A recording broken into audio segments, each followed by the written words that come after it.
April 28th, 2023, the WWE 2023 Draft, Night 1, SmackDown. This is the Wrestling Inc. podcast. I'm Glenn Rubenstein, joined by NYC Demon Diva Issa and Alfred Konuwa tonight to talk about the draft, Night 1 of the draft. Who was drafted? Where were they drafted to? What are the plans post-draft? What was the wrestling we had tonight as part of the draft? The window is Did open. anybody trade up? Did anybody Yes. trade up in the draft to get compensatory picks? It was interesting, kind of the results, some unexpected stuff. Yeah. I think the wildest part is that I don't know if WWE did this or has done this before, but they're going head to head with the actual NFL draft, which is going on as we speak, which I have been watching. So it's like you see how a real draft goes, and then to see WWE's version of a draft at the same time, it's very jarring because there's a lot of things they do that are kind of confusing in terms of WWE. I thought it was better with all the guests. That's really cool because the NFL draft has done that as well, having different guests there. But very interesting, especially the rules that WWE seems to come up with for their draft. I liked when the 2016 brand split happened and you had Mick and Stephanie, and then you had Shane, and you had the sort of trying to one up one another.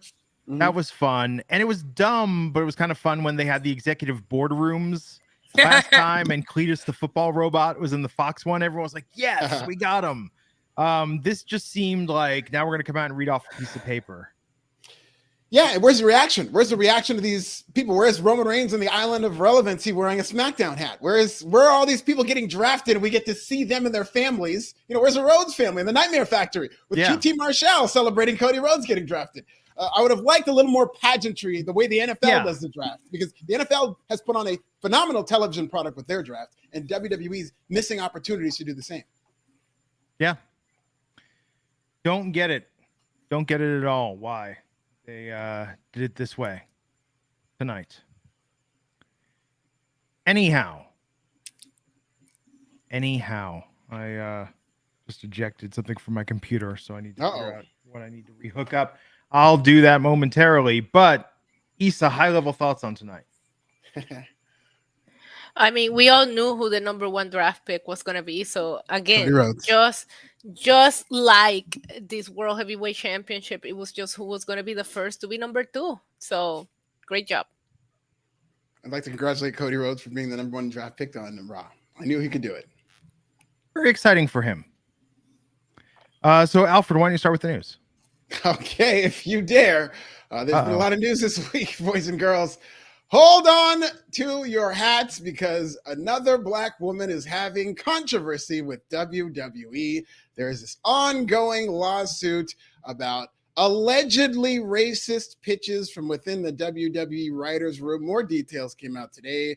Of course, there was a bombshell of a lawsuit dropped on WWE from former writer Brittany Abrahams, who's a black woman who used to be a writer with WWE. She's suing for compensatory and retaliation and allegations of racial discrimination, which include, again, these are all allegations. I just want to put that out there. But the lawsuit alleges that there were some pitches for Mansoor to say that he was behind 9/11, or for Reggie to essentially be playing a runaway slave, where there was going to be a crocodile hunter character played by Shane Thorne, former WWE superstar who's Australian, who was going to be hunting Reggie, putting him in cages at some points. These were allegedly pitched. Of course, didn't make it onto television. And then, of course, the thick Nigerian accent of Apollo Crews was brought up, as was Bianca Belair, made to sound, quote unquote, more ghetto. So there were a lot of different allegations. Apparently, Vince McMahon had a pitch for Mustafa Ali, which was said to be every bit as bad as the pitch for Mansoor,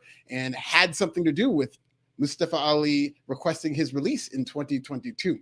So a lot of very serious allegations against WWE right now. We don't know how long this lawsuit's going to be dragged out or settled, or how it's going to end. I will say this. Let me start things off.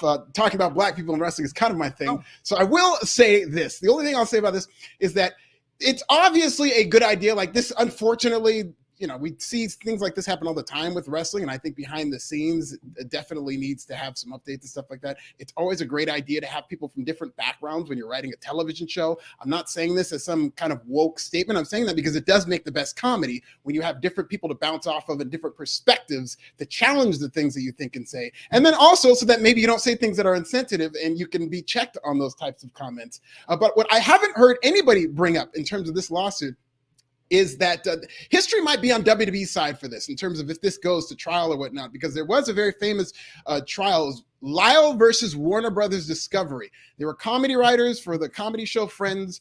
Friends is not a comedy. For the show Friends, which is one of the most overrated TV shows of all time, which is known for stealing from Living Single. But the show Friends had these comedy writers who would make very coarse and rude and crude comments that were seen as misogynistic in the writer's room. And a writer's assistant was very offended by these, and she sued the show of Friends, and she lost by unanimous vote because the thinking was, well, they're comedy writers. This is their process. You have to have creative freedom to be able to say anything you want as long as it's not directed at the individual. So maybe that's the stance WWE will take, is that this is part of their writing process. And even if these horrible things are coming up as their pitches, well, this is part of the creative process, and you have to sift through a lot of junk in order to get to something that would be seen as optimal creativity. But a lot going on here with this lawsuit. We'll kick things off with you, Isa. Yeah, we touched base a little bit on it on Wednesday night. And that's exactly what I said. I said, hey, listen, while these pitches are screwed up, and I do not agree. I can't even believe that the thought would cross somebody's mind. At the same time, when it comes to the legal lingo of things, you're writing for a character. You're writing for a fictional character. So you don't know how much of a case we have here. And a lot of, like you mentioned, I'm glad you brought up the example, because a lot of times in the past, this has happened and these cases have gone on to not really accomplish much. So we gotta see where it goes, because ultimately, while we know the principle of it is messed up, when you look at the legal lingo of things, I don't know how much they have to hang on to. Well, it's also a different time and era now than it was. I mean, that Friends lawsuit was 20 years ago. But I think the most actionable claim in there, and again, I'm not an attorney, but I did watch all of LA Law as a child. That was 7 seasons, like 200 episodes. That literally equals to a law degree. I mean, it's pretty close. Law school's 3 years. This was 7 years. But I will say that I think the most actionable thing was being fired, or part of the firing having to do with taking the WrestleMania chair when other writers were able to do that without incident. That was a common practice. So, right. I think it'll be very interesting to see how this plays out. But I want to know, part of me just morbidly curious, how bad was that Mustafa Ali pitch when no one will even go into detail about what it was? I can only imagine. And there was I remember at the time that Mustafa Ali had requested his release, there were some intimations. Nobody came out and said it, but there were some comments that there was a conversation with Vince that went left. And that's what everybody kind of assumed. Like, what the hell could he have pitched to Mustafa Ali? Kind of as a joke. But unfortunately, this seems to be exactly the case, depending on who you believe. Yeah. I mean, look, I think that wrestling fans, it is like catnip, any behind the scenes details. So I get why everybody is all over this, but I think that it will be curious to see. I mean, a lot of it is so cringeworthy and so terrible, and I feel awful for the writer that had to endure this. But the question will be, what does the law decide in terms of what's a claim with merit and what's not? That's what will be interesting to see how it plays out. Yeah, and the environment, I think, is further sullied by the fact that they're writing for Vince. So it's like they're writing something that they want to get on. So it's not necessarily them writing what they feel is going to be the best idea. It's them feeling what they feel is going to get on and that Vince is going to like. So wrestling, especially WWE, it's built on these old stereotypes of the foreign heel or the ethnic person having to play up the stereotypes. So a lot of writers probably just think, well, if I pitch it this way to Vince, he's going to go for it. And that might be conducive to that type of environment. Absolutely. I was gonna say it's crazy, but no, I don't think there was a single thing in there that I was really surprised about. Right. It's just kind of like this. Fun fact, fun little story. This is how me and Court Bauer from MLW became brothers. Is he used to be a W writer and he left, and so I interviewed him for Bleacher Report back in my Bleacher Report days, just to see what the writing process is like. Thought it would be a fun interview, and I just offhandedly asked him, "Hey, how come are there any black writers there? Like, what's going?" And it led to a 2-hour conversation of him going into detail of this writing process, and I did cover those details. Me and Court almost got sued by WWE because of it, and the article had to go away. So a lot of this is stuff that I've heard in terms of what these writers endure and go through. Not saying whether or not it's true. It's just that you hear behind the scenes things of how these pitches go. Yeah. Well, I mean, and it's funny though, because look, everybody is going to have a crazy pitch or storyline. Every show you watch on TV has stuff that people that are bad ideas, but I don't know that they're like this offensively bad. But and putting on my comedy hat, as one of the fastest rising stand-up comedians in the greater South Bay area, I do kind of tend to agree with the idea that, yes, you have to go through a lot of crap in order to get to a good joke. And as a writer, I really don't think that it would be a good idea to put those constraints on writers. I'm not saying they should be able to be right. That's why it's a good idea to have these diverse writers' rooms so that they can get checked when they go off. Left. But I do think that it would be a bad idea to creativity if you were to say, have laws in place that say you cannot pitch something that's deemed to be racist. Do you think though, and I wonder this sometimes because I've had people, people point this with the Office, and people have said this before, that sometimes when you're making fun of racism, you're still putting out like a racist idea. Right. Yes. Right. Which means that, yes, you're saying, well, this is what a racist thinks, but you're putting that out there for the sake of comedy. And I get that it's making fun of racism, not being racist, but it's a very weird line to have to straddle. But I think that if somebody said these things aloud backstage, like they knew it was going to get a reaction, and maybe they were trying to do it for shock humor, but I don't know. This is where it gets tough. And I wonder how this will fly under the new corporate oversight and ownership. Right. Good point. Yeah, we'll see. But no, I think this is one of the most interesting stories in wrestling right now, and that's saying something. What else is going on in the news? Well, we're not going to talk too much about Rampage tonight, so let's get into some AEW news first with AEW Collision.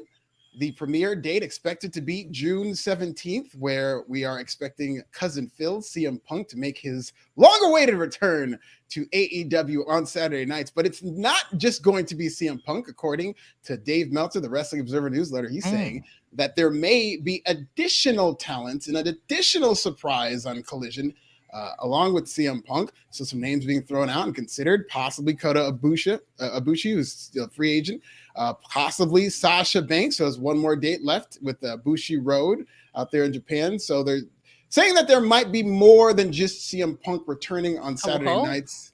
Just a show with just CM Punk?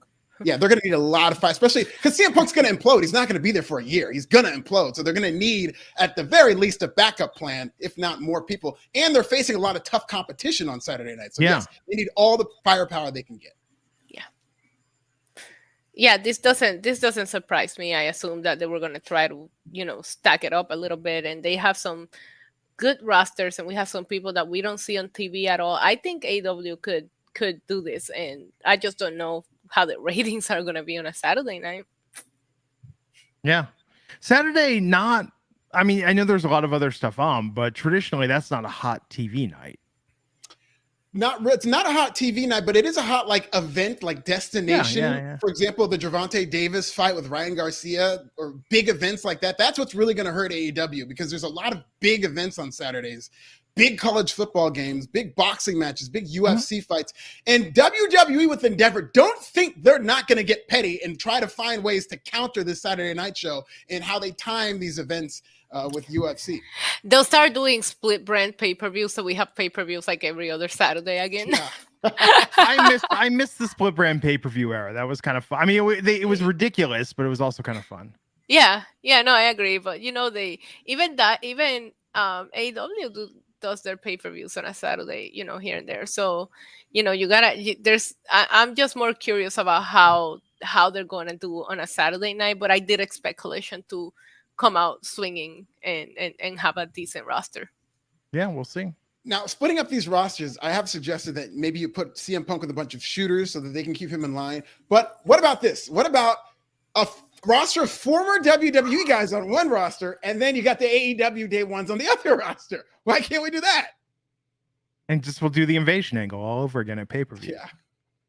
Great. That'd be incredible. How is CM Punk going to melt down this time? My prediction is that he does a no-show when he's supposed to drop the title. That's how I think he's going to end this time around. We'll see. It'll be fun. I think it's going to have something to do with a dog. Oh, no. I think they're going to say after what happened, Larry's no longer allowed backstage and he quits. CM Punk's going to quit in solidarity with Larry? I quit. If you tell me Roman's not allowed somewhere, I'm quitting. So I wouldn't blame him. That would be sweet. That would actually make CM Punk a babyface if he stood up for his Dynamite. He can go back to Wednesday if he does it that way, Yeah. Yeah, absolutely. And on to more AEW news. More good news for AEW All-In. This is just pre-sale information. It cannot be quantified that this is what they're going to actually do, but we're up to over 60,000 fans pre-registered for the All-In Pre-Sale, which they want to sell 90,000 tickets. They are pushing hard for it. It's part of the reason CM Punk is back, part of the reason they're taking another gigantic risk on Jeff Hardy, but they're up to 60,000 in, I think ticket sales, what is it, next weekend, a week from today? I believe it's next Friday that they go on sale, so that'll be an interesting day. Yeah. Glenn, are you... how many tickets do you think AEW sells for Cody Mania, which is what I'm going to be calling All In because they stole the idea from my guy Cody Rhodes? How many tickets for Cody Mania do you think they hit maybe over 80,000? So it's at Wembley. Yes. Okay. So very hot in Wembley. They're very hot in the UK. And they've never been there. Who sold out Wembley Stadium? Ed Sheeran sold out Wembley. Yes. BTS. Muse, Oasis, Taylor Swift, One Direction, Beyonce, the Spice Girls. Yeah, 12 artists. Only 12 artists have sold out Wembley before. Think about that. Is AEW bigger than the Spice Girls? That is the question. Absolutely not. Especially in the UK. Come on. That would be like trying to outsell Bad Bunny in Puerto Rico. Yeah. I mean, is Fozzy going to play? Because that's probably good for 10,000 seats right there. Well, why not get the Spice Girls to do the opening number for AEW All-In? I mean, they can come together. Tony Khan would pay for it. Yeah. Come together or when to become one. Just, Yes, nicely said. I was a closeted Spice Girls fan growing up. I was a boy, so you had to hide that type of stuff. So I acted like I didn't like them. I knew every word to every one of their songs. Catchy stuff. Yeah, I don't get people that don't like the Spice Girls. I don't trust that at all. But no, I think that they're gonna put out all the stops. I mean, I think it's gonna be hard to get above 60,000 tickets. That's my gut on this. I think that's around the number. I think around 60,000. I think 70,000 best case scenario, but you never know. It's they have that going for them in that it's the first time in the UK and they do well over there in terms of ratings and stuff like that. But I would be shocked if they sold out Wembley Stadium. Well, now the difference also though, okay, so capacity wise, having the ring in the middle, like I think even if they have an elaborate production, you can't take more than 10,000 seats out of the equation. Stage empty, ring in the middle. You know what I mean? So they could shave the capacity a little bit, but they can't shave it enough for a sellout, I don't think. I mean, I don't think the sellout is a number I know the number they're going for is the number that WWE did at SummerSlam. I believe it was 79,127. Yeah. They want to outsell that, or at least fudge the numbers enough to where they can say that they outsold WWE at SummerSlam. So that's going to be the interesting thing to keep track of. Yeah, it's gonna be funny because then WWE is gonna be concerned of real and fake numbers. Like, let's say AEW does 77,000 people and they lie and say they did. Then the WWE constituents will say, "No, that's a fake number," as if they don't do the same thing. Yeah, it's true. I mean, if Vince was booking the show, it would be sold out already on paper. 120,000 people packed into the Wembley Stadium. Easily, bigger than the Pontiac Superdome, Silverdome. Pardon me. Yeah, what else is happening? Our final story is sad news for NXT. Of course, we like covering NXT on Tuesdays, and they have been hit with a rash of injuries, a lot of which came on this Tuesday's show, whether it's Grayson Waller, Indy Hartwell. There was something going on with Thea Hale, but she denies that she is injured, and now these injuries are being blamed on the new Performance Center coach. We do not know this individual's name, but there's a strength and conditioning coach who has been emphasizing lifting heavier weights, and that has translated, it seems, to a lot of joint injuries and tears, which will happen if you're lifting a lot of weights and putting stress on you and then turning around to wrestle. So heads might roll within the Performance Center in terms of getting this right, but there have been an abnormal amount of injuries with a lot of these NXT athletes, many of whom are very new to the wrestling business.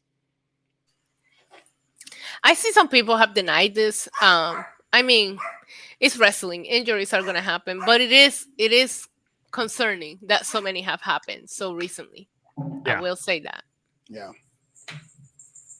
Absolutely. I think God, that sounds like a Vince thing. Like everyone in NXT is too small. Get somebody down there to put some muscle on these. Beef them up. These kids. Yeah, right. It was good to see that Grayson Waller looks like he's doing fine because he was backstage with the NXT talent and he was standing up and he seemed like he's doing fine. So, but Indy had the boot on and got drafted. I mean, that's I think what we talked about. I think Indy has to drop the title. I know we talked about this on Tuesday. I think Indy has to drop the title. Yeah, we'll get into it when we get to the draft picks. But yeah, I assume that it'll be a smooth transition if they. Part of me feels like they only drafted her because they know she's going to have to drop this title. Yeah. Right. And I would be shocked if there's not an Index reunion. Well, there has to be. Yeah, I hope so. We'll see. The whole way. And tomorrow, so for people that didn't tune in tonight, because I know some people just watched this podcast, they're going to do more draft picks tomorrow morning on the SmackDown Lowdown. But I feel like they only maybe got through 40% of the eligible people tonight. So there's a lot to be drafted. I don't understand that. Do you guys understand the rule of certain people, like when they said LA Knight's not eligible tonight? I don't. Yeah, it's eligible on Monday. So they release a list of the people that could be drafted today, and then they release who can be drafted on Monday. Another thing that I didn't like is that for NXT just says selected NXT superstars, right?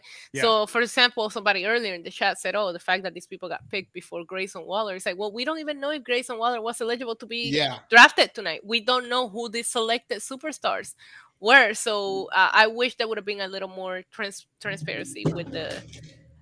With who was eligible from NXT for tonight. That's what was so fun in 2016 is it seemed like Mick and Stephanie and Shane were trying to steal people from one another and get to it first. Like, this is the importance of having strong general managers associated with each brand. Correct. You know, and if you're going to do a true brand split again, because we haven't had a true brand split since like 2018. Yeah. Really? I mean, they did the draft when they went to Fox and everything, but then they called it a wild card, but then there was like 3 people a week, and then next thing you know, nobody cared anymore. They didn't. But if we're going back to true split, we need strong personalities running each brand just to give it a sense of identity. You know, actually, it'd be funny given what happened tonight. I don't think it would be a terrible idea if you're gonna have Roman on SmackDown to just. I mean, Roman's got both belts, and Roman ain't dropping that title. Just make Paul Heyman the GM. Like, let's just go full on with Roman as like literally the guy who runs the place through his proxy. You know? Why not? Yeah, Alfred would love that. Full on corruption. Yes, I'm all for it. Hey Alfred, how's those NBA playoffs picks going for you? Now she wants to talk about basketball now that it's time to be a troll. My Milwaukee Bucks will be back and better than ever. And there's nothing wrong with picking your team to win series. That's what I do every year. Bucks Just saying, I told you that I was keeping tabs on when you get it right and when you get it wrong, and it's always more wrongs than right. So just like my Packers are going to win the Super Bowl, just like the Yankees. No, the Yankees aren't winning anything. The Yankees haven't won a World Series since A-Rod was putting needles in his butt. So that I've given up on years ago. The USC Trojans are going to win the national title. I will always predict that my favorite teams and wrestlers like Cody Rhodes are going to win. And when it doesn't happen, I'm going to tell them to shake it off. F playoff Jimmy. We'll be back better than ever next year. Hey, why aren't we talking about Trinity in the news? Because she did debut in Impact tonight. How fun! Yes, she debuted in Impact. She was in Impact. Sasha Banks was there for the festivities. With all the glow. Of course she was. Hell yes. Well, Sasha Banks was there tonight for that? Well, she was in Chicago. They said that she was in the area. Oh, okay. Yeah, and Trin showed up for Sasha's debut in Japan, and their friendship has been the best thing to come out of that whole debacle. Yeah. I'm excited for Trin. I think Impact has a great knockouts division, very underrated. They keep putting on bangers over there. I'm looking forward to her mixing it up in the ring with a lot of these women. Yeah, Trinity and Deanna Purrazzo is going to be fire. I cannot wait to see that. Trinity and Deanna, Trinity and Jordan Grace, Trinity and Masha. Like, I'm ready to see all of these matches. See, I'm ready to just go full on wrestling hipster and just start watching NXT and Impact. Impact is not bad. It's not bad. I don't watch it religiously, but it's not bad. That's what I'm saying. It's just really that. not. And then maybe I'll go further and just mix MLW into the mix. Oh God! Next thing you know, you're gonna be watching Rampage. Please. Let's go. I'm saying if Rampage gets rendered the lame duck show because CM Punk is on Saturdays, let's just cover Impact and SmackDown. I wouldn't mind that. Isn't Impact on Thursdays though? It is on Thursday, so we could do a delay or something. But they do a lot of their pay-per-views on Fridays. It's true. Dream Home Studios. Why don't you ever cover Impact? I mean, honestly, I think that's the reason why, because I think like Raj looked at the schedule and was just like, I'm not like, I think Raj early on was like, we're not working every day during the week. Right. That's another fear that I have for this Saturday show, because I feel like a lot of these networks like ourselves and other people that cover, it's like, what stuff are you going to find to cover a post show on Saturday? Because wrestling journalists notoriously have very active social lives. Hey, got to get those tweets out, man. Alfred, what are you going to do, Alfred? Like Saturday's your night at Applebee's, man. Like that's, man. I'm not giving that up. I'm not giving that up. Let me tell you. Yeah. And I know I still owe you Applebee's. I know, what was it, Chili's or Olive Garden? No. I told you that because I know you're hurting. I will give up the Olive Garden and go to Applebee's for you. Okay. I mean, I haven't had a chicken fajita roll up in a while. I died when you brought that specific menu item on your video, because that is actually my favorite Applebee's. And they don't make them in the Puerto Rico Applebee's. Shame. Really? Yeah, the Puerto Rico Applebee's menu is slightly different, and they don't make the chicken fajita roll up, which I'm like, it's a shame. You make quesadillas, you make other things. It's like, it's basically the same freaking thing. It's like regional. Item. Like, only in some Red Lobsters can you get hush puppies. Like they don't, they're not everywhere, which is a shame, because hush puppies are like the best. It's deep fried bread, people. Breaded and deep fried bread. How can that possibly go wrong? So should we talk about the draft separate from the matches tonight? I guess, there was only like 3 matches, right? Yeah. I mean, look, if you're tuning in tonight, the thing you're excited about, I think, is what happened in the draft. Let's cover that first. Let's cover all the draft picks, and then we will talk about the 2 matches. Kelvin R. Alexander, $5 super chat saying, suck to hear my girl Sol Ruka is out with an ACL tear. Yeah. I saw the news like scrolling, and I had to like go back and look again. I was like, no, like so young. And like, again, we were just talking about these NXT injuries. It's concerning that so many are happening. And a lot of these guys, the next in line talent, they're not used to this. It's your job as a coach to kind of like show them the workouts and what they need to do in the ring. You have to keep that in mind. You don't have wrestlers anymore. You have to train them from the beginning. I wonder if this lift too much weight coach is responsible for not only Sol, but Nikita Lyons' injury as well. Which one? Because she's gotten injured like 10 times. Well, maybe it's this coach. Maybe this coach is behind it all. Okay. I hope the name of this coach does not come out, because people have their knives out for this individual for hurting a lot of their favorites. So I'm just gonna say right now, Tiffany Stratton's the next NXT Women's Champ. I could see it and I could dig it. And then Roxanne's gonna chase. And Gigi, Gigi should be in the mix, but I think she's got more with JC until we get. She's too busy making sure her little brother don't get his ass kicked on Tuesday. Gonna be good. So let's talk about the draft picks. We opened this. This was like the most dumb moment where they were like, Roman Reigns, Solo Sikoa, and Paul Heyman are staying on SmackDown. Of course, number 1 draft pick, number 1 in the world, Roman Reigns, the best of the best, gets picked first. This was the only group that got drafted partially, and they were really playing up that people can get broken up, and then they drafted like every group together except for the Bloodline. Right.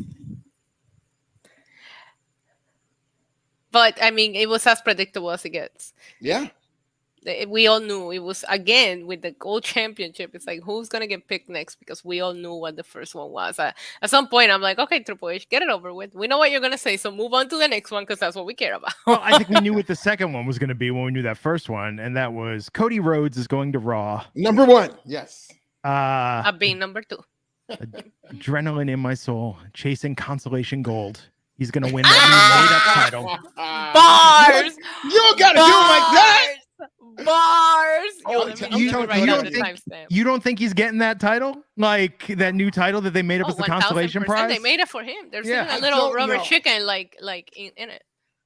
If they had the rubber chicken, then definitely he would be getting, but I just don't know because of how, or the lack thereof of interaction between Cody and this title. I don't think Cody Rhodes, the person, nobody's interacting with the title. Seth Rollins is basically licking the title. He was humping the title's leg this Monday. It's going to be Cody versus Seth. But they had Cody out there before the title was otherwise he would have probably just done it. Like, I know Cody. Jesus, that's very awesome. I've never known Cody to jizz on a title. I'm sorry. I should have not said that out loud.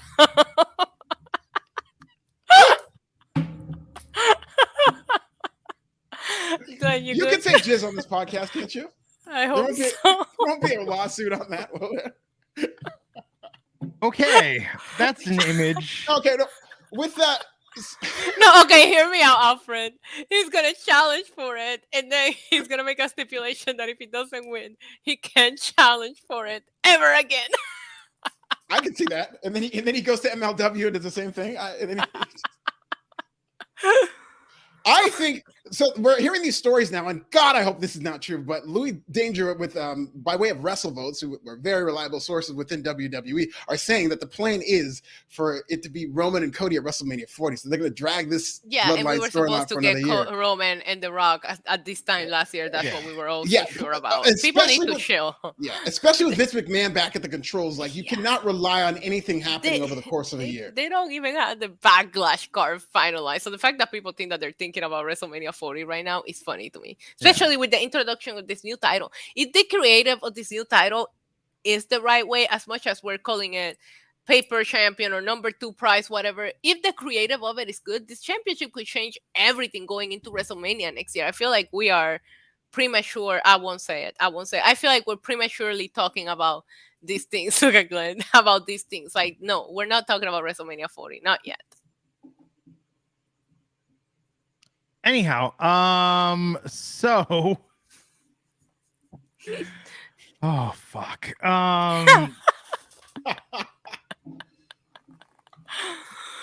Okay. Bear Hudson, $10 super chat. Thank you, Bear.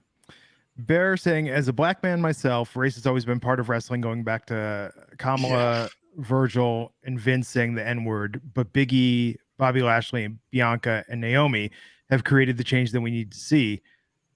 Preach, Bear, preach. Yeah.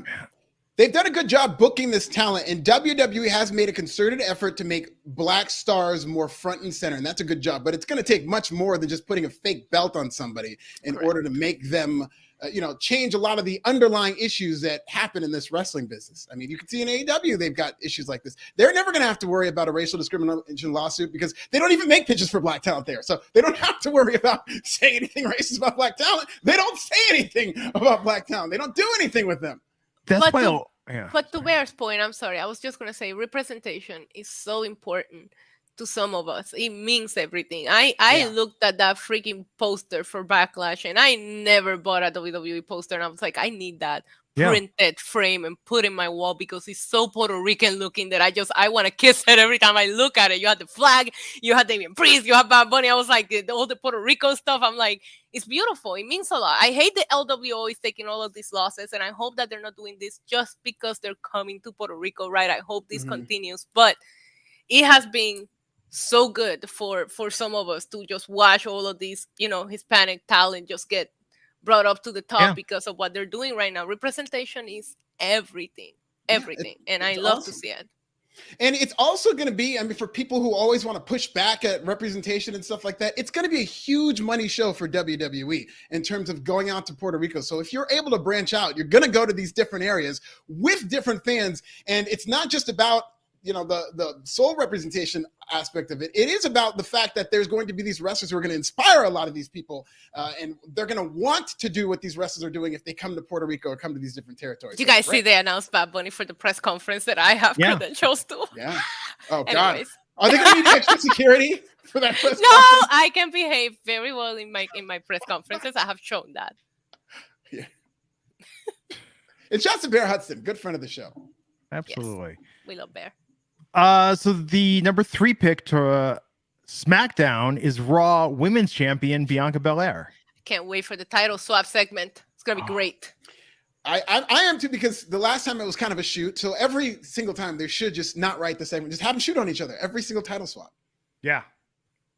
But this ruins Bianca Belair's ability to become the longest reigning Raw Women's Champion. So. That was what was interesting about that video promo she had from the overseas tour, where she was like, I look forward to being your SmackDown Women's Champion. Like, even she seemed uncertain. Is she coming over with a title? Like, yeah, sure. The promo, so I don't know. We'll see what happens at Backlash. I don't know if she's losing it there. But man, her versus Rhea, to like that would be an amazing feud. But yeah, I almost don't like the idea that it's going to interrupt her title reign. Yeah, in this, you know, I see both arguments about doing a title swap versus having to drop it. I just want to make sure Michael in the chat knows that Roman Reigns has been acknowledged in San Juan, Puerto Rico back in October of 2021 when he came here. Thank you. Let's move on. You know, people are like, you're not going to know. I'm sorry, been there, done that. Thank you very much. This isn't about Roman Reigns. This is about legitimate, real talk. I cannot put into words how happy I am for Puerto Rico and the people of Puerto Rico. I attend a lot of live events here. I cover a lot of local wrestling, and I get stopped so many times for the last month from fans that are so hyped to go. They have never seen anything to this caliber wrestling-wise. And this isn't about Roman. This is bigger than Roman. And wow, you have to be from here to understand. Okay, that's awesome. Yeah, Puerto Rico, literally the island of relevancy. Puerto Rico. Puerto Rico, literally the island of relevancy. It is. At least for the next week, and I love it. I love every second of it. Yes. So this will be great with Bianca coming to SmackDown, and Becky Lynch is staying on Raw. Of course she is. So now we know Seth is getting drafted to Raw, right? Yes, Seth's we can make that assumption immediately. Oh yeah. I mean, really, really confident. Seth should win that title. It's going to be Seth and Cody in the final. I don't think Cody's going to want anything to do with this title.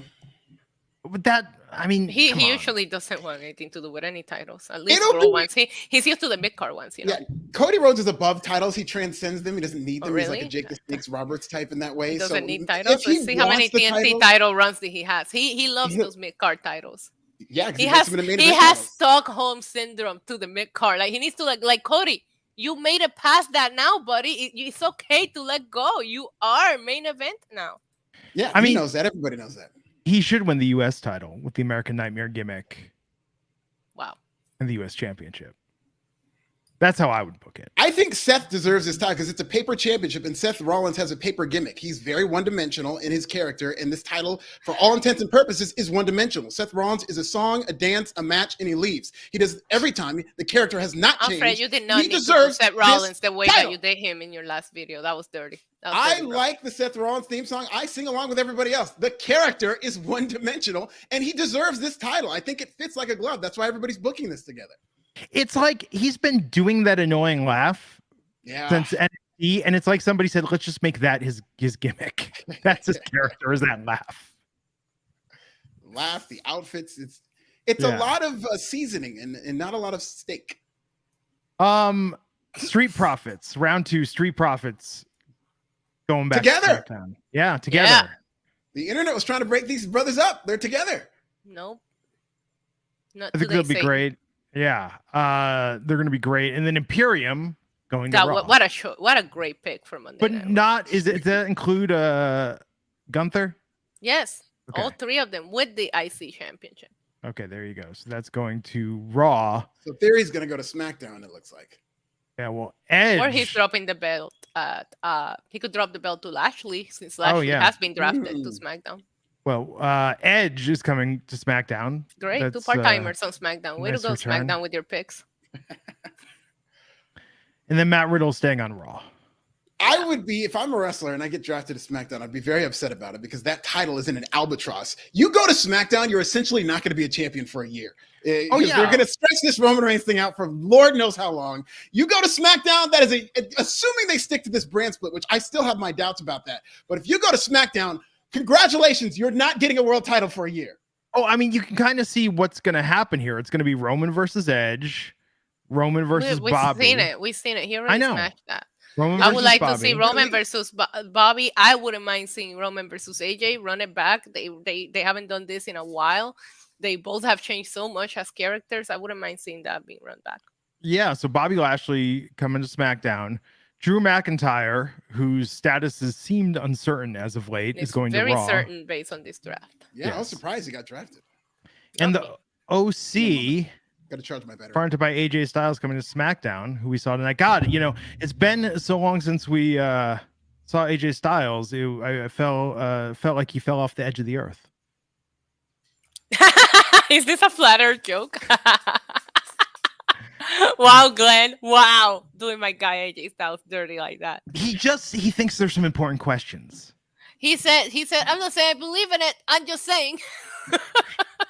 They have some points. I'll never forget that interview on Talking Smack.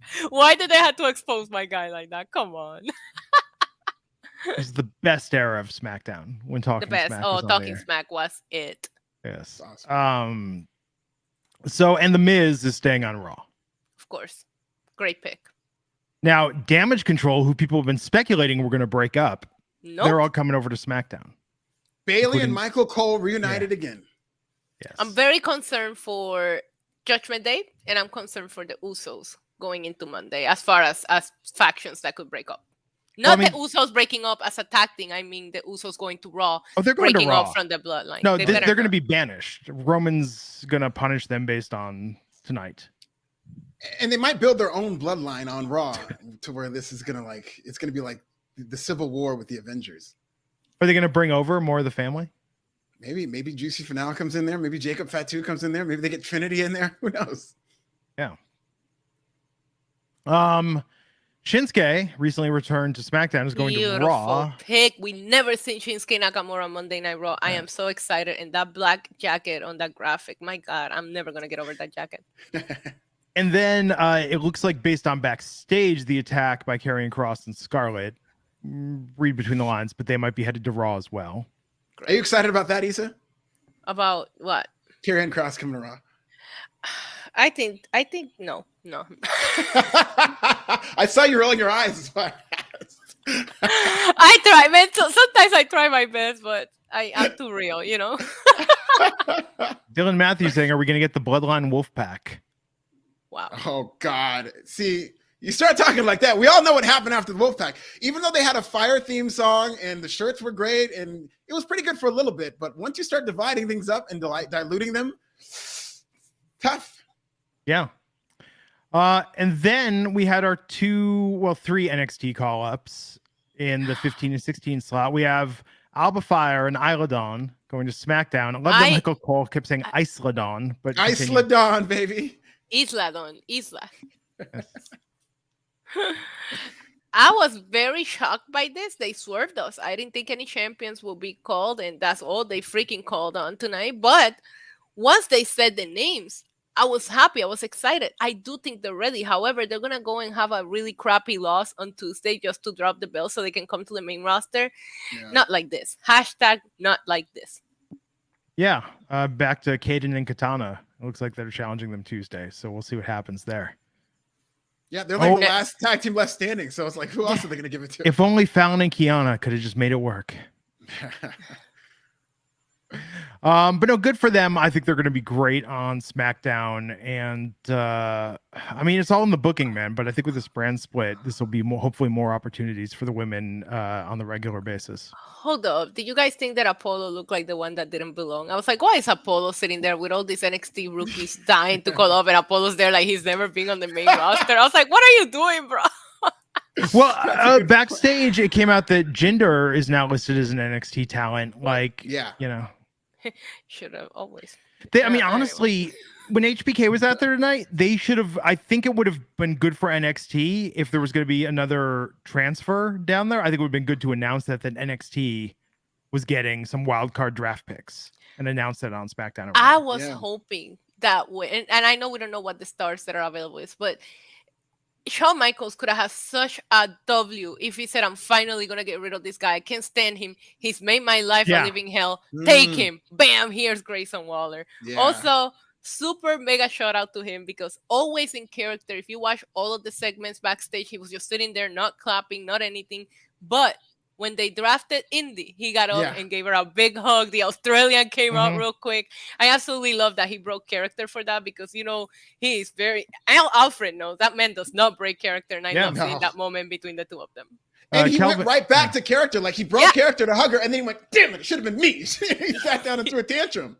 Yeah, but it was sweet to see that moment between the two of them. Calvin with the super chat saying SmackDown won hands down when they picked Isla Dawn. I think we all win. Yeah. 2 million people. 2 million people. Remember, what's the viewership of NXT? The people that are going to be introduced to Isla Dawn now, it's going to be great for them. And then this was surprising, considering that Alba and Isla are these NXT Women's Tag Team Champions, but then NXT Women's Champion Indy Hartwell, who suffered an injury to her ankle on Tuesday at Spring Break-In, is going to Raw. Yeah. Makes sense, but then she should have not won on Tuesday. Yeah. I'm concerned, guys, that we did not see proof of life of Pretty Deadly tonight. Yeah, if they don't go on Monday, then we should issue an APB. Yeah. You know, you don't have to wait 72 hours for a missing person report. You can and should do that right away. But no, I think Indy, I think it's going to be great. Hope we get an Index reunion. We've said she's been long overdue to graduate to the main roster, but it's crazy that we now have three championship belts vacant in NXT potentially. And the answer, no questions about it. Even commentary was like, "Oh, does that mean these titles are coming?" And they were like, "I don't know." And I was like, "Thanks for the info, guys." Yeah. So, unexpected draft. It's weird how when they showed, like, SmackDown got so many factions. Yeah. The head count was much higher for SmackDown than Raw. Yeah, but SmackDown viewership wise is the A show. Yeah. And they completely loaded that draft. So it'll be interesting to see, because Bobby Lashley's going there himself. I don't know if Shelton and Cedric are going to join him, if they're going to go back to the Hurt Business thing. It doesn't seem like they are. But that would be interesting if they went there and they had another faction on SmackDown. Yeah. Well, tomorrow morning, look for more draft news of all the eligible people that could have been drafted tonight, and maybe an NXT call-up or two. And then Monday, because Raw's a longer show, I'm assuming we'll probably get 6 rounds of picks. Wow. Wait, did we talk about all the rounds? We talked about Bobby Lashley? Did I miss that? Yeah. Okay. Bobby. 4 rounds. I'm excited for Bobby Lashley. Yeah, so we'll probably get 6 on Monday. But no, it's exciting. We'll see what happens. So I guess we should talk about the matches. Are we going to get somebody that doesn't get drafted and we get that gimmick again? Because I had so much fun with that gimmick. It should be Heath again this time. Yeah. Heath should just be sitting somewhere backstage and be like, I can't believe that, like, and just not acknowledge that he's been gone. He's just been sitting there since. Yeah. Yeah. He's been there since the pandemic. They just forgot about he's just the whole time. Yeah. Getting those checks. That'd be incredible. I mean, there were easily, he is one of the top 5 most over wrestlers and storylines of the last decade. He was great. He was like a people's champion, one of those organic stars who people just latched onto. Yeah. More over than his push, as they say. Calvin, $5 super chat saying, hey, if Calvin. Rey Mysterio and Aleister Black can survive being thrown off the Titan Tower, Pretty Deadly will be all right. It's not the same. I kind of hope that Pretty Deadly comes out of this with like sewage on them and like kelp. Like, I really think that's right up their alley and they'll play it perfectly. They could show up Tuesday. Sorry. I think they should show up as fish. Like they jump into the water and like Kanye West on South Park, they just like realize that they belong down there. Knew that's where you were going. That song is a banger. I saw that song. Oh, 1,000%. Yeah. 1,000%. Yeah. I can't stop thinking about that episode. Great. Anyways. My wife had never seen that, and just like a year ago, I showed her that episode. I had a similar situation when I made the fish sticks joke on my stream and people didn't know what I was talking about. So I had to play the clip. Yes, it got claimed. I didn't care. I had to teach the people about the Kanye West South Park episode. Really? So was it Comedy Central claimed that?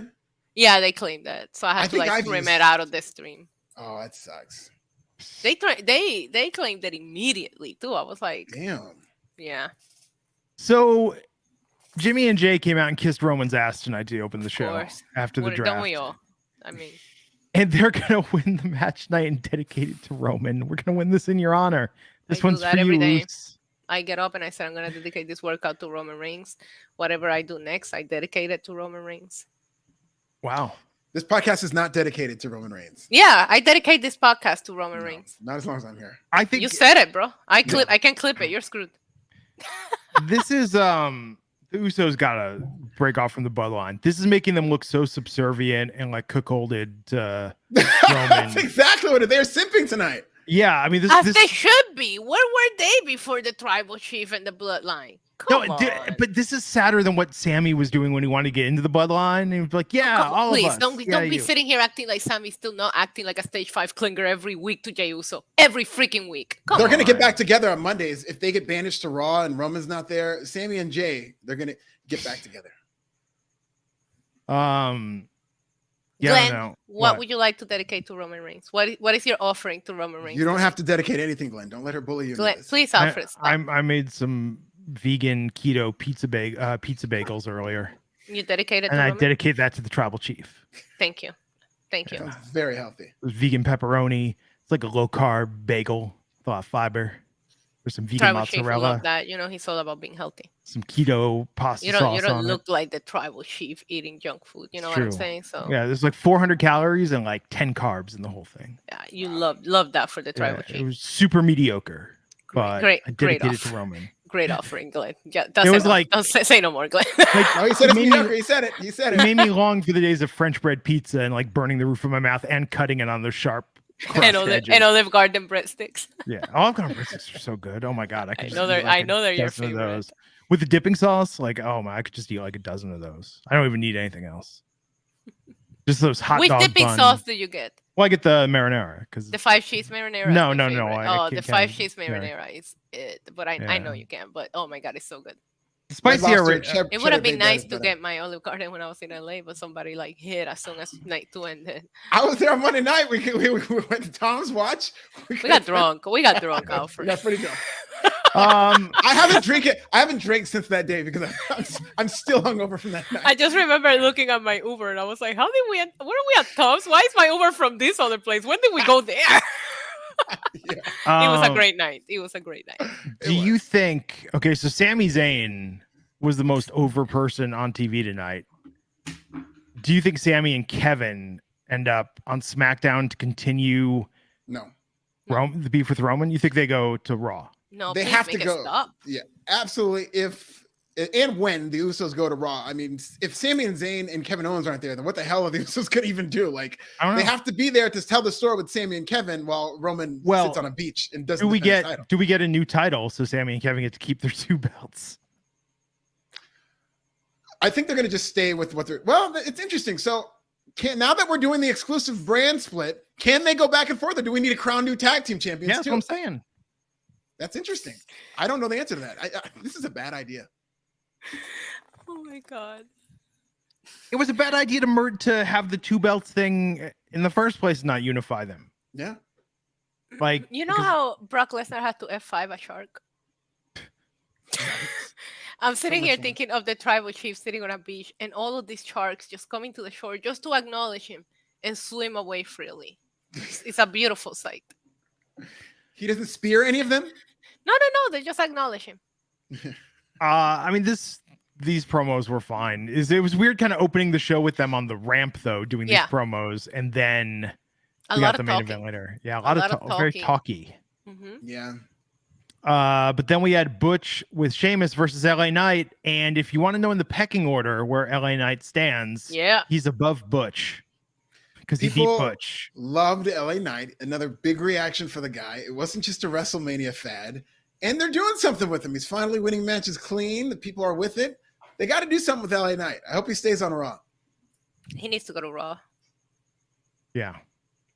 Was he on SmackDown? Oh no, yeah, he was on SmackDown. So I hope he gets drafted to Raw. Yeah. We'll see what happens. We need to see him say, "Let me talk to you," and then Cody Rhodes says, "What do you want to talk about?" And then they just go back and forth saying that.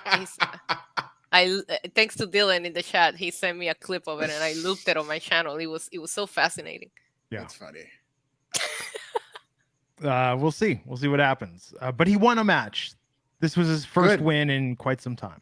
Obviously, long overdue. For new times in WWE. You know what? Why can't LA Knight win that paper championship? What would be the worst? What would be wrong with that? If LA Knight wins the WWE World Heavyweight Championship, I would be all for it. He should beat Seth Rollins clean for that. Seth does not need that title. We don't need him singing with the title. I get it. You can sing. I want some character development. I want LA Knight to win that championship. If it's not going to be Cody Rhodes, which is beneath him.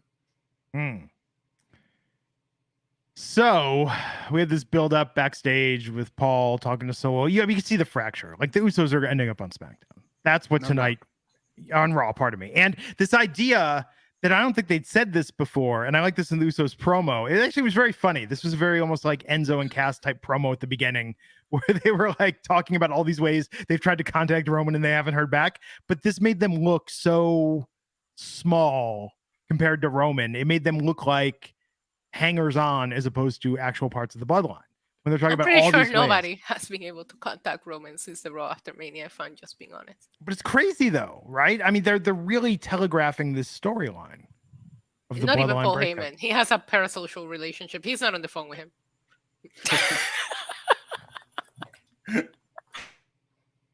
So we'll see. But we then had the Street Profits versus Ricochet and Braun Strowman versus the LWO tonight, with the Street Profits getting the win.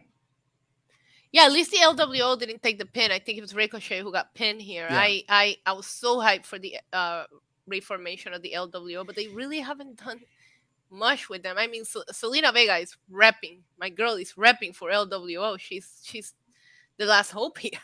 Yeah, she's the first person to win, tonight? I think, right? Yeah, but what was that shit on commentary tonight with like possible, probable? Yes. No, yes, I pointed that out. Yeah. Like, what was this 1 in a million chance they're making it seem like she has to beat Rhea? What was going to be the next thing he was going to even say, though? Because he got interrupted, but he was like, is it possible? No. Is it probable? No. But, and that's like, well, what is it? If it's not possible or probable? But if Rhea Ripley misses her flight, perhaps by default, Zelina Vega will win. I will say I really enjoyed the segment backstage, but even Ray called into the bump when she was in the bump to hype her up, and now he was sitting there. And okay, let me start positive criticism, corporate 101. I love the segment because I think the most sense is somebody like Rey Mysterio hyping Zelina Vega. She's small, right? Even just the size comparison between her and Rhea. I talked to her about the possibility of this match happening at WrestleMania, and she said, I love a good David versus Goliath match, and that's what we're going to bring. But to have the king of undersized, underrated, undermined Rey Mysterio, who beat a lot of people that nobody expected him to, hyping up Zelina, made all of the sense. But even during the hype up, Ray would also throw in there, and even if you don't win, and I'm like, shut up, Ray, you fucked it up. Like, don't say that. I love that Zelina got the win here, and I love that she got to one up Rhea. But you have to do this at this point, because if not, you're losing all possibility of her having a chance to win, because they're burying her themselves. That was like, why would you do that? I mean, this just makes it really seem like this is the thing. I think it's great they're doing this show in Puerto Rico. I think for Backlash, I think it's gonna be amazing. I love that they got Bad Bunny. I love that they got all this, but it's like, look, we know you're kind of pandering a little bit. How do you feel about that Puerto Rican violence for the main event? How do you feel about it? I'm Switzerland. I'm asking you guys. But we know, like, and pandering is kind of a loaded word, but we know they're booking this to the market specifically with Zelina versus Rhea, but don't make it seem. So you think that like if we go by what they're selling us, which is Zelina's not winning, you think that pitting the two Puerto Ricans in Puerto Rico is a good call for this show? That's WWE's MMO. Yeah, but that's where I'm saying, like, don't make it seem like you're just giving her this chance because you think it's going to play well there. Make it seem like she has a legitimate opportunity that she earned.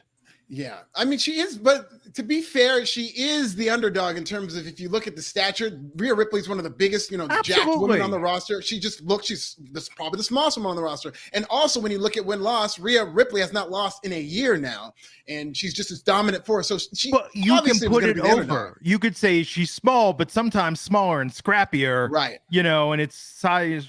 Fighting the dog in the fight, whatever. I mean, Selena Vega, and I get it. It wasn't the best match. Nobody's like remembering it. Selena Vega beat Piper Niven to win Queen of the Ring, and Piper is a lot bigger than Selena. So why are we not talking about Selena? Can't beat women bigger than her. Yeah. Like that's the point. And I'm saying that's a fucking insult to talent when commentary starts making it seem like you're just some schlub who got this golden ticket opportunity to try and make a free throw from the half court line. You know what I mean? Good. Yeah. But that's how they're putting it over. So she beats Rhea Ripley. She gets a giant check, like from the Puerto Rican government. Okay, up until that possible comment, Michael Cole was actually doing a pretty good job hyping up, because Wade Barrett was playing the character heel, saying that there's no chance it's that in the third. And Michael Cole was saying, Rey Mysterio, he was a world champion. He's done it before. So he was doing a good job up until that comment. Yeah, it's just I just think that's insulting when they do that to any talent. Yeah, and we've seen Selena lay out Rhea a few times, not just tonight. This is not the first time she gets a one-up on her. I mean, we've seen her on their outside of the ring brawls, like this Legado versus Judgment Day or LWO. No, this has been going on for a while. That's another thing that they should be telling you, that's why the match is happening. It has nothing to do with Backlash being in Puerto Rico. And it's amazing. She is the only Puerto Rican woman in this roster. Let's do it, right? But there is a lot of other reasons why this match is happening, and Selena does have a chance. Can I just say, when Lana got that opportunity against Charlotte, they weren't sitting there making it seem like they put Lana over more than they're putting over Zelina, and Lana had no real track record in the ring whatsoever. Selena squash match in Puerto Rico. She's gonna squash Rhea, imagine. I mean, it's wild because WWE keeps putting themselves in these positions where they can create just a generational superstar, or at the very least have a great moment. But it's like in the past year, Sami Zayn, Drew McIntyre, Zelina Vega, and whether it's Bad Bunny or Damian Priest, all losing in their home, not hometowns, home country, which is such a bigger deal to win in your home country and be this country hero. But WWE just does not seem inclined to pull the trigger on what could be these great moments of somebody winning in their home country. Yeah. But Zelina won tonight. She beat Sonya Deville, who, I mean, Sonya's not S tier in the women's division, but she's considered like a pretty strong wrestler. WWE is going to announce they're going to Nigeria. Apollo Crews loses to Roman Reigns in his home country. I mean, I think that's my issue, and that puts my finger on like what the Zelina booking is. It's like when they go to India Jinder main events, even when Jinder's not being booked well. Typically, like he main events in India. I don't like when they just literally do it to play to the home market so much. They like true diversity and inclusion is something you do all the time, not just because you've got pay-per-view coming up there. Correct. I mean, my dream, honestly, would have been, and I get it, right? Bad Bunny's here for a one-off. Judgment Day has to continue. You worked on this storyline forever. My dream, and a lot of people's, would have been to see them reunite. When we saw them team up at WrestleMania, all of us said, oh my God, the only thing that would make it more perfect is if it happened in Puerto Rico. You did have that golden opportunity. And I get that the storyline has to continue, but man, a one-on-one. Again, I'm not picking sides here. I made that very clear for everybody to know.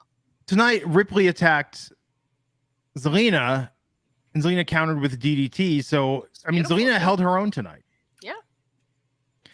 And then can I ask a quick question? I had this thought. I'm sure you're not going to answer this, Issa, but I just want to ask: F, marry, kill Roman Reigns, Bad Bunny, and Damian Priest.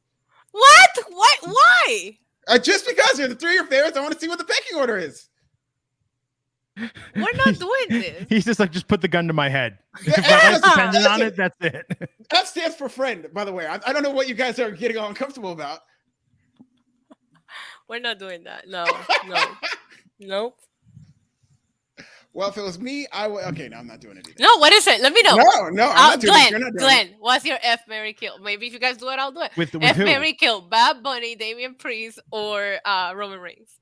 Okay, Glenn, if you do it, I'll do it, and then you do it. I haven't really thought about this. I mean, if you want to play this game with like New Edition or something, I might be able to have like a spicy answer. Come on. We're putting you on the spot.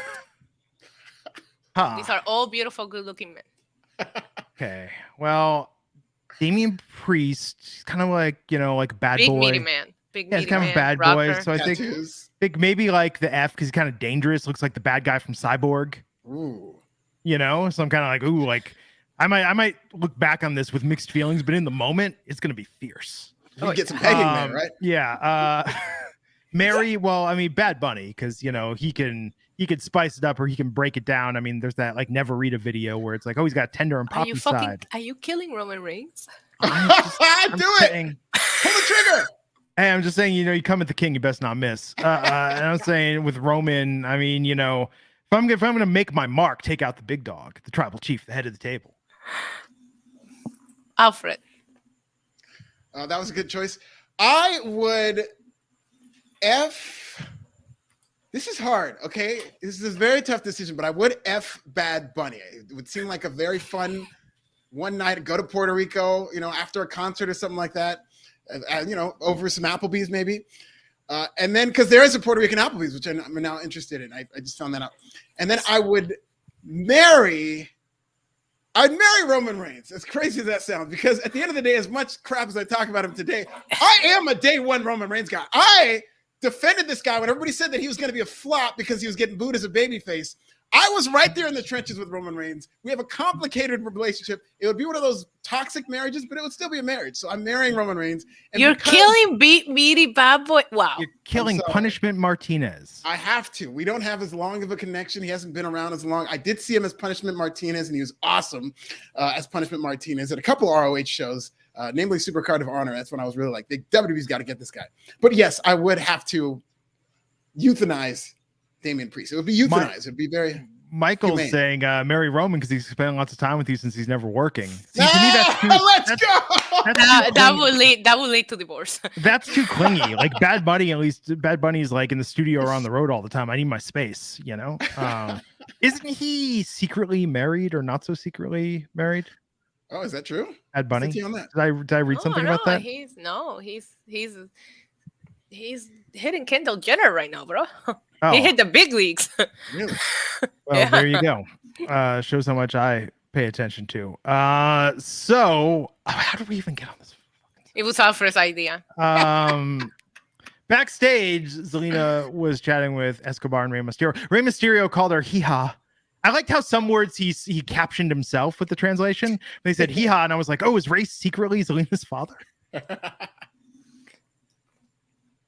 Well, it would be Mija or Ija.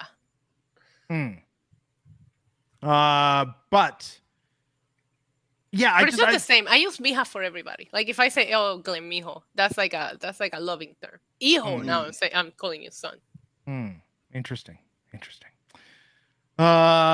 So what else?